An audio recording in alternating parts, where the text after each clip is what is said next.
चलिए मंगलाचरण करते हैं। णम्यूण जिणवरिंदे नरसुर भवनिंद वंदिये सिद्धे वोच्छामि भाव पाहुड़ मवसे से संजदे सिरसा।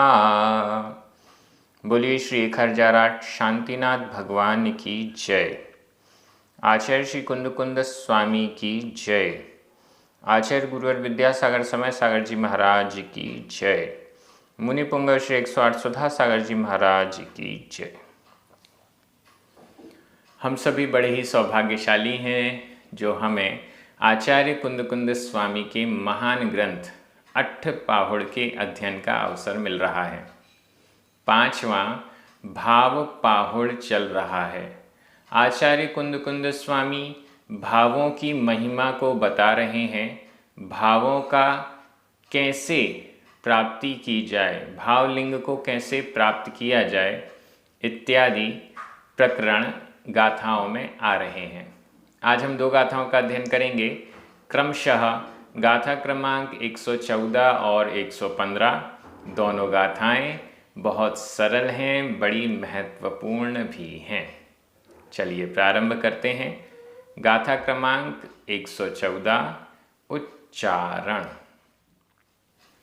पावम पावम पयई पयई अशेषम अशेषम पूर्ण आधणा पुराणा पूर्णमशेषम पूर्णमशेषम च पयई पयई परिणामो परिणामो परिणामादो परिणामादो बंधो बंधो मुखो अधक ख मुखो जिण सासणे जिण सासणे दिठो अधट ठ दिठो दिठो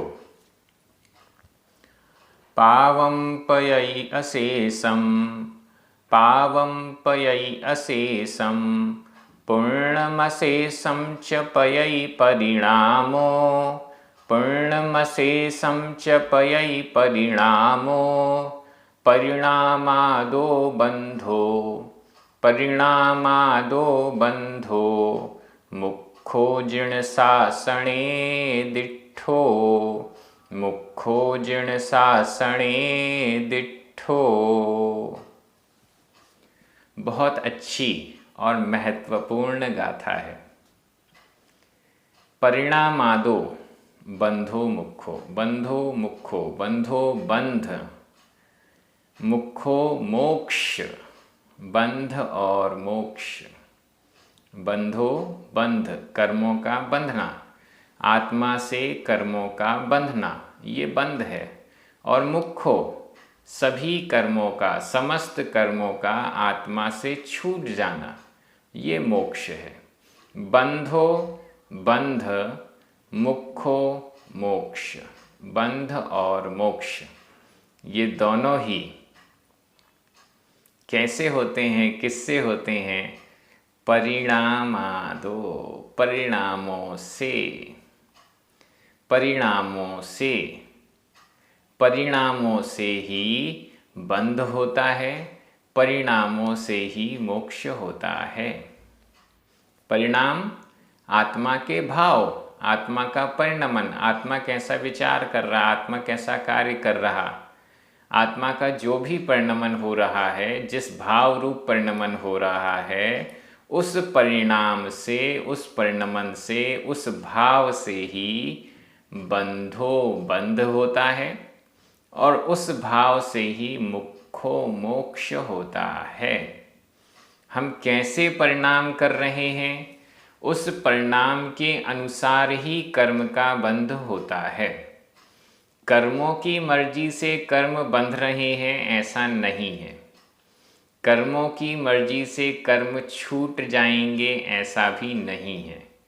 हम जैसे परिणाम करते हैं, हम जैसा राग द्वेष करते हैं, उस राग द्वेष के कारण कर्म अट्रैक्ट होते हैं, आकर्षित होते हैं और बंध जाते हैं। हम जैसे परिणाम करते हैं, हम जैसा राग द्वेष करते हैं, हम जो भी विकारी भाव करते हैं, उनके कारण कर्म आकर्षित होते हैं। कर्मों का आकर्षित होना, कर्मों का आना आश्रव है। उनके कारण कर्म आकर्षित होते हैं और फिर आत्मा से बंध को प्राप्त हो जाते हैं। आश्रव और बंध, कर्मों का आना हुआ, कर्मों का आकर्षित होना हुआ, यह आश्रव है, और अगले समय में आत्मा के साथ उनका एक में एक संबंध हो जाना, यह बंध है। बंध क्यों होता है? परिणामों से होता है। कर्म क्यों आते हैं? परिणामों के कारण आते हैं। ये परिणाम हमारे ही हैं। ये बहुत महत्वपूर्ण गाथा है। ये जो परिणाम हैं, ये पुद्गल के या कर्म के नहीं हैं, ये परिणाम हमारे ही हैं। कर्म किसी को भी जाकर बंध जाएगा, ऐसा नहीं है। सिद्ध भगवानों को कर्म नहीं बंधता है। क्यों नहीं बंधता है? क्योंकि वो ऐसे परिणाम ही नहीं करते, वो राग द्वेष वाले भाव नहीं करते। कर्म उनको नहीं बंधते हैं। कर्म तो उनसे छूट चुके हैं, मोक्ष अवस्था को प्राप्त हो चुके हैं। परिणामों से ही बंध है और परिणामों से ही मोक्ष है।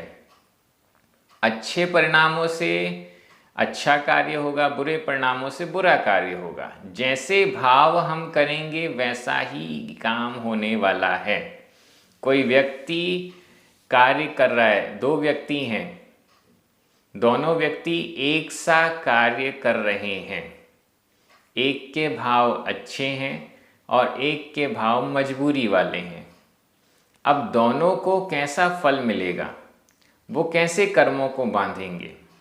निश्चित रूप से जिसके भाव अच्छे हैं वो अच्छे कर्मों को बांध रहा है, जिसके भाव बुरे हैं वो बुरे कर्मों को बांध रहा है। दो व्यक्ति भोजन बना रहे हैं, एक अच्छे प्रसन्न भाव से भोजन बना रहा है और एक मजबूरी में या दुखी भाव से या क्रोध में भोजन बना रहा है। अब भोजन में किसके स्वाद रहेगा, स्वादिष्ट रहेगा, पाचक रहेगा, फायदे वाला भोजन किसका रहेगा? जो प्रसन्न भाव से भोजन बना रहा है। और जो क्रोध में भोजन बना रहा है, हो सकता है उसके द्वारा बनाई गई खीर भी, मिठाई भी कड़वी हो। तो यहाँ पर भावों का ही, परिणामों का ही पूरा काम है। परिणामों से ही बंध है, परिणामों से ही मोक्ष है। ऐसा जिण शासने, जिन शासन में, जिण शासने, जिन शासन में दिठो, देखा गया। जिन शासन में परिणामों से ही बंध देखा गया और परिणामों से ही मोक्ष देखा गया। परिणामों के कारण ही कर्मों का बंध देखा गया, परिणामों के ही कारण कर्मों से छूटना यानी मोक्ष देखा गया। जिन शासन में तो कर्म का बंध या कर्मों से मुक्ति स्वयं के परिणामों के कारण ही होती है, ऐसा यहाँ पर कह रहे हैं। दूसरा इसमें निमित्त बन सकता है, दूसरा इसमें सपोर्ट कर सकता है, लेकिन दूसरा हमें कर्म बांध दे, ये संभव नहीं है। दूसरा हमारे कर्मों से हमें छुड़ा दे, ये संभव नहीं है। बहुत सारी बातें यहाँ इस गाथा से समझ में आती जाएंगी। ऊपर वाली लाइन, पावम पयई अशेषम।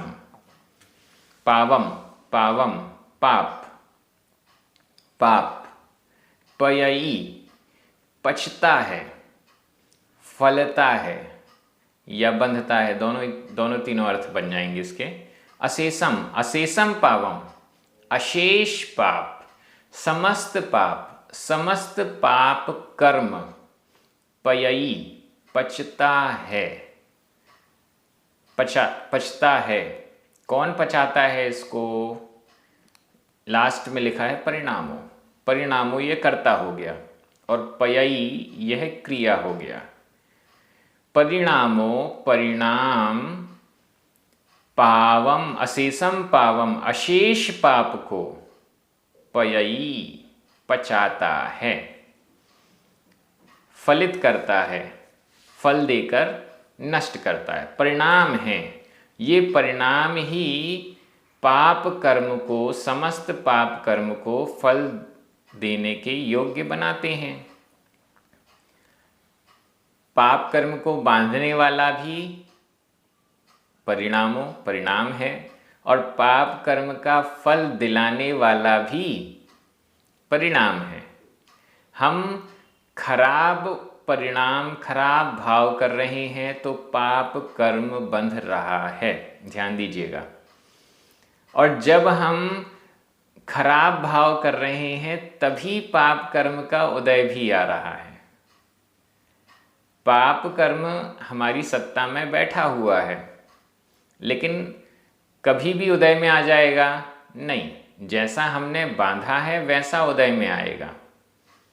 जैसा हमारा द्रव्य क्षेत्र काल भाव चल रहा है उसके अकॉर्डिंग उदय में आएगा। कम ज़्यादा भी हो सकता है। हमारे पाप कर्म का उदय आना है, लेकिन हम मंदिर में बैठे हुए हैं, अच्छे कार्यों में लगे हुए हैं, स्वाध्याय कर रहे हैं, तो वह पाप कर्म डाइल्यूट होके, कम होकर उदय में आएगा और निकल जाएगा। कुछ फर्क भी नहीं पड़ेगा। परिणाम ही है जो अशेषम पावम अशेष पाप को पयई पचाता है, फलित करता है, प्रकट करता है, नष्ट करता है। ये सब पयई शब्द से आ जाएगा। पचाता है, बांधता है, यह भी इसका अर्थ आ जाएगा। मल्टीपर्पस ये शब्द यहाँ पर यूज़ किया है।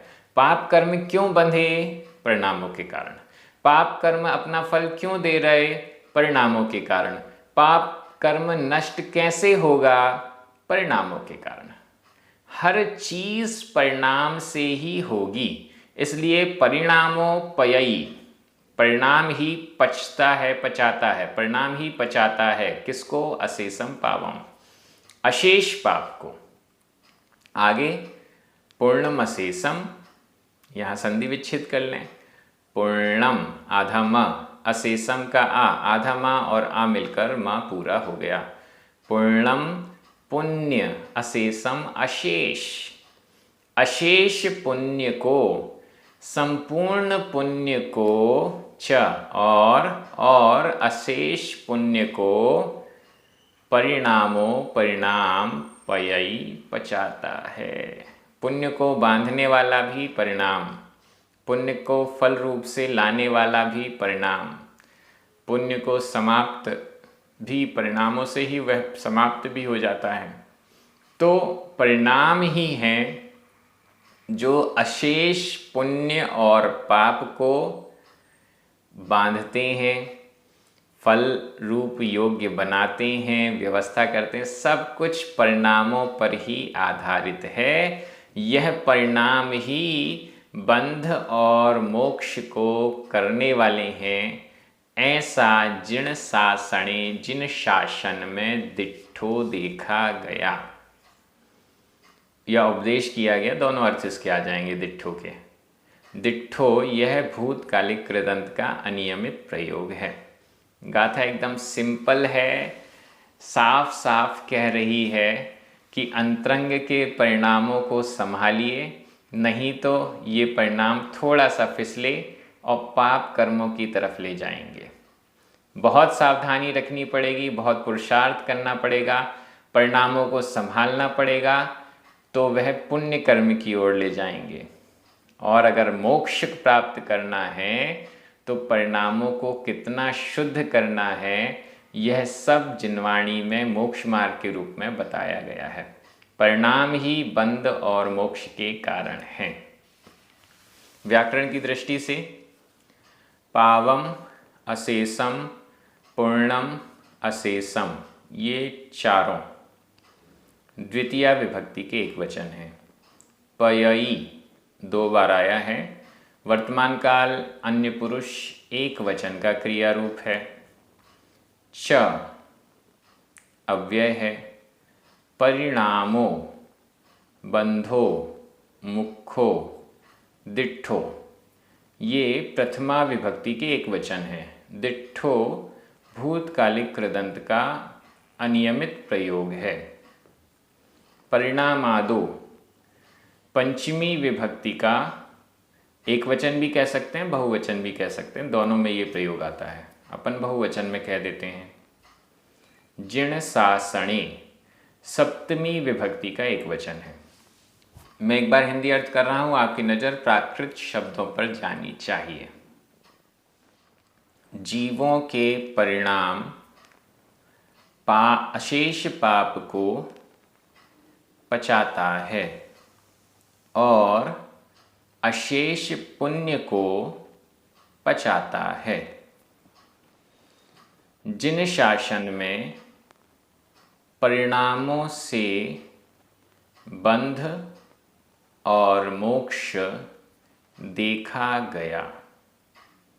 गाथा पूरी हो गई है। अब हम अगली गाथा में चल रहे हैं। कौन से ऐसे परिणाम हैं जो पुण्य बंध करवाते हैं, कौन से ऐसे परिणाम हैं जो पाप बंध करवाते हैं, इनकी चर्चाएं आगे आ रही हैं। गाथा क्रमांक 115 उच्चारण। मिच्छत्त मिच्छत्त आधा छ आधा ता पुरता।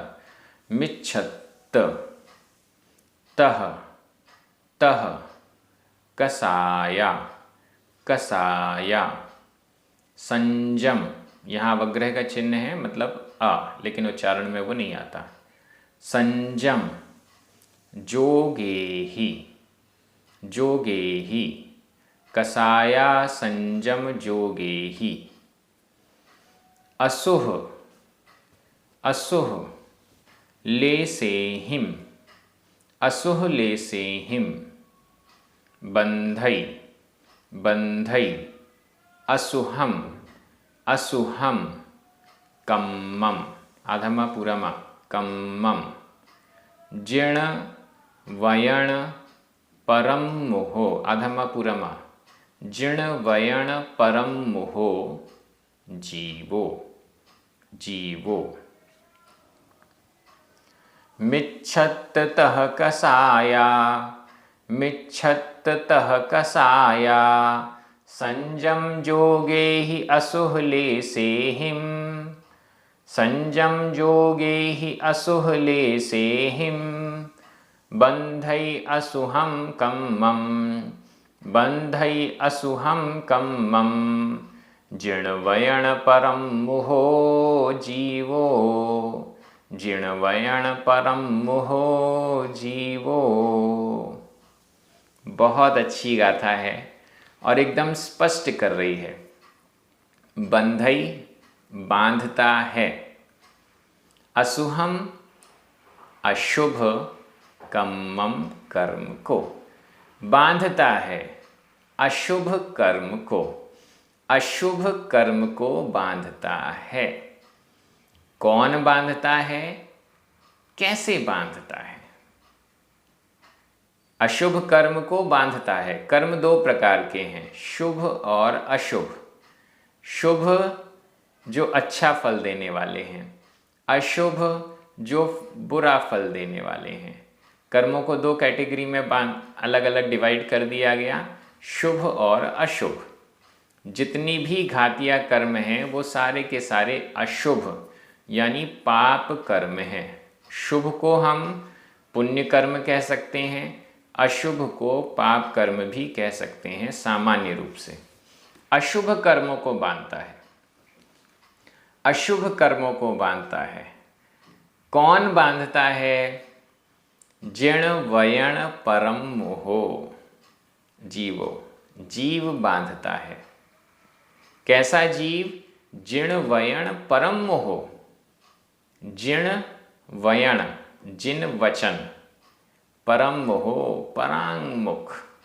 जिन वचनों से जो परम मोहो परांगमुख है, जिन वचनों की तरफ जिसका मुख नहीं है, जिन वचनों से विपरीत जिसका मुख है, जो जिन वचनों के सम्मुख नहीं है, जो जिन वचनों को देख नहीं रहा, सुन नहीं रहा, आचरण नहीं कर रहा, जिन वचनों के अनुसार, जिन वचनों में जिसे श्रद्धा नहीं है, रुचि नहीं है, जिन वचनों को जो अपना हितकारी नहीं मानता है, जिण वयण परम मोहो, जिन वचनों से जो विपरीत है, जिन वचनों से जो विमुख है, ऐसा जीव असुहम कम्मम अशुभ कर्म को बंधई बांधता है। ये तो सीधा सीधा क्लियर हो गया। कौन बांधता है? जो जिन वचन से परांगमुख है, विमुख है। किस कारण से बांधता है? अब कारण देख लेते हैं। मिच्छत, पहला कारण मिच्छत, मिथ्यात्व। कर्मों को बांधता है जीव। किस कारण से? इस बंध का कारण क्या है? बंध का कारण मतलब आश्रव। आश्रव किससे होता है? मिच्छत। उसका पहला कारण है मिच्छत यानी मिथ्यात्व। मिथ्यात्व के कारण कर्मों का आना आश्रव होता है और फिर कर्म बंध जाते हैं। इस अपेक्षा से मिच्छत, मिथ्यात्व कर्म बंध का कारण, अशुभ कर्म का बंध का कारण है। मिच्छत, मिथ्यात्व, मिथ्या धारणा, देवशास्त्र गुरु के प्रति मिथ्या धारणा, सच्चे देवशास्त्र गुरु को नहीं मानना, खोटे देवशास्त्र गुरु को मानना, 7 तत्वों के प्रति मिथ्या धारणा रखना, ये सब और भी बहुत सारी चीज़ें इससे जुड़ जाएंगी। ये सब मिच्छत, मिथ्यात्व है। तह, तथा, और कौन सा कारण? कसाय, यहाँ संधि विच्छेद करना पड़ेगा। कसाय प्लस असंजम, या में छोटा आ, असंजम का छोटा आ, दोनों मिलकर बड़ा आ हो गया। कसाय, कषाय, क्रोध, मान, माया, लोभ, ये 4 कषाय हैं जो आत्मा को कसता है, दुख देता है, पराधीन करता है, उसे कषाय कहते हैं। क्रोध जब आता है तो हम पराधीन हो जाते हैं। क्रोध जैसा कहता है वैसा हम एक्शन करते हैं। ये कषाय हैं, हमें दुखी करती हैं। कषायों के कारण भी अशुभ कर्मों का बंध होता है। असंजम, असंयम, असंयम के कारण, असंयम योग साथ में जोड़ दें। असंयम का योग मतलब मन वचन काय का असंयम, ऐसा भी अर्थ ले लें। असंयम, और नहीं तो योग को अलग कर दें तो भी ले सकते हैं। असंयम, असंयम, मन का असंयम, वचन का असंयम, काय यानी शरीर का असंयम। इस असंयम के कारण असुह कम्मम बंधई, अशुभ कर्म बंधता है। मिथ्यात्व के कारण, कषाय के कारण, असंयम के कारण। और अगर योग को अलग करें तो असंयम और योग ये अलग अलग हो जाएगा। असुह ले से हिम, असुह अशुभ, ले से हिम लेश्याओं के द्वारा, अशुभ लेश्याओं के द्वारा। 6 लेश्याएं हैं, इसमें से 3 शुभ लेश्या कही गई हैं और 3 अशुभ लेश्या कही गई हैं। अशुभ लेश्याएं कौन सी? कृष्ण, नील और कापोत, ये 3 लेश्याएं अशुभ हैं। पीत, पद्म और शुक्ल, ये 3 लेश्याएं शुभ हैं। अशुभ लेश्याओं के कारण अशुभ कर्म का बंध होता है। इन सब इतने सारे कारण बता दिए गए। अगर हम अशुभ कर्मों के बंध से बचना चाहते हैं तो पहला काम तो ये करना पड़ेगा कि जिन वचनों के विमुख ना रहें, जिन वचनों के सम्मुख हो जाएं। फिर मिथ्यात्व से बचना, कषाय से बचना, असंयम से बचना, और खोटी लेश्याओं से, अशुभ लेश्याओं से बचना जरूरी है। जितना जितना बचेंगे उतना उतना अशुभ कर्मों का बंध नहीं होगा। जितना जितना इन मिथ्यात्व आदि से बचेंगे उतना उतना अशुभ कर्मों का बंध भी नहीं होगा। आचार्य कुनकुन स्वामी ने कारण बता दिए। इन कारणों से अशुभ कर्म का बंध होता है। जिसको अशुभ कर्मों से बचना है वो इन कारणों से बचने का प्रयास करे। मिथ्यात्व, कषाय, असंयम योग या असंयम वाला योग और अशुभ लेश्याओं से अशुभ कर्म बनता है। गाथा एकदम क्लियर है व्याकरण की दृष्टि से। मिच्छत्त, यहाँ पर कोई विभक्ति दिख नहीं रही है, लेकिन तृतीया विभक्ति का एक वचन इसका अर्थ हो रहा है। तह, यह अव्यय है। कसाया संजम जोगे ही असुह ले से हिम, ये दोनों ही तृतीया विभक्ति के बहुवचन हैं। बंधई, वर्तमान काल अन्य पुरुष एक वचन का क्रिया रूप है। असुहम कम्मम, द्वितीया विभक्ति का एक वचन है। जिण वयण परम मोहो जीवो, ये दोनों ही प्रथमा विभक्ति के एक वचन हैं। मैं हिंदी अर्थ कर रहा हूँ, आपकी नज़र प्राकृत शब्दों पर जानी चाहिए। जिन वचनों से विमुख जीव मिथ्यात्व, कषाय, असंयम योगों के द्वारा और तथा अशुभ लेश्याओं के कारण अशुभ कर्म को बांधता है। एकदम सरल गाथा, एकदम सीधा संदेश। ऐसी और भी गाथाएं लगातार आती जाएंगी। एक एक गाथा, एक एक शब्द हम प्राकृत भाषा की दृष्टि से देखते जाएंगे और आचार्य कुनकुन स्वामी के भावों को समझने का, आत्मसात करने का प्रयास करते जाएंगे। जिनवाणी स्तुति कीजिए, 9 बार नमोकार मंत्र पढ़िए। सभी को जय जिनेंद्र।